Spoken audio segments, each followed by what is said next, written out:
Et nous disons que réellement, ceux qui s'opposent à notre peuple s'opposent à leur propre peuple.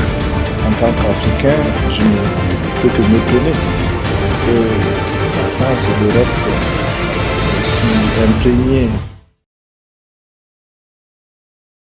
Mesdames et messieurs, bonjour et bienvenue dans votre émission La Grande Rencontre, une émission qui vous plonge au cœur des histoires des grands hommes d'Afrique qui ont marqué l'histoire de par leur posture, pensée et idéologie. Et dans ce numéro, La Grande Rencontre est très honorée de recevoir M. Nelson Mandela, connu pour être un homme politique aux commandes de la lutte contre l'apartheid qui le mena à la présidence de l'Afrique du Sud en 1994 à 1999. Sa vie s'est articulée autour du combat contre la ségrégation raciale. Monsieur Mandela, bienvenue sur La Grande Rencontre. Sur les droits de l'homme. Nous avons été déçus par les modèles en matière de droits de l'homme que vous avez soutenus depuis que vous êtes sorti de prison. Vous avez rencontré 3 fois au cours des 6 derniers mois à Yasser Arafat. Vous avez dit à Kadhafi que vous partagez son point de vue et vous le félicitez sur son dossier des droits de l'homme et sa volonté pour la liberté et la paix dans le monde. Et vous adultez Fidel Castro en tant que leader des droits de l'homme. Vous avez déclaré que Cuba était l'un des pays qui avait le plus la tête sur épaule en matière de droits de l'homme, en dépit du fait que des documents de l'ONU montrent que Cuba est le pire des pays. Je me demande juste si ce sont vos modèles de dirigeants en matière de droits de l'homme. Si oui, voudriez-vous un Kadhafi ou un Arafat ou Fidel Castro en tant que futur président de l'Afrique du Sud?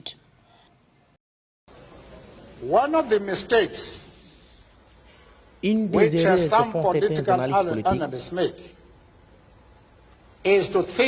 c'est de penser que leurs ennemis devraient être nos ennemis.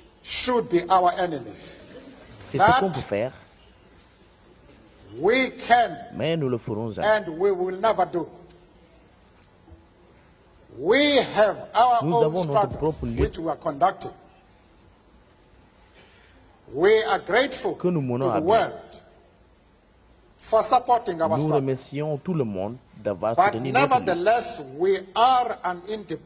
Néanmoins, nous sommes une organisation indépendante, avec sa propre politique.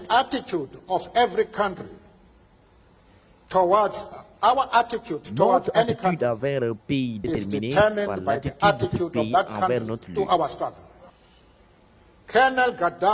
Yasser Arafat, le colonel Kadhafi et Fidel Castro soutiennent notre lutte jusqu'au bout. Il n'y a aucune raison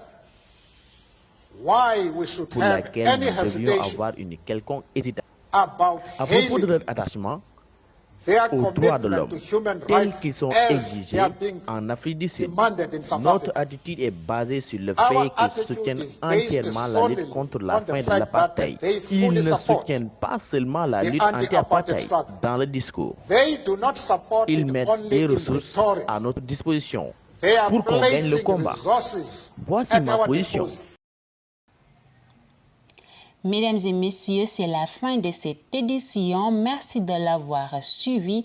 Et si vous êtes nouveau, je vous prie d'abonner et d'activer la cloche de notification pour de nouvelles vidéos.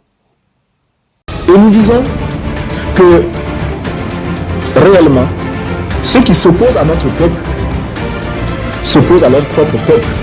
En tant qu'Africain, je ne peux que m'étonner que la France et l'Europe s'y imprégner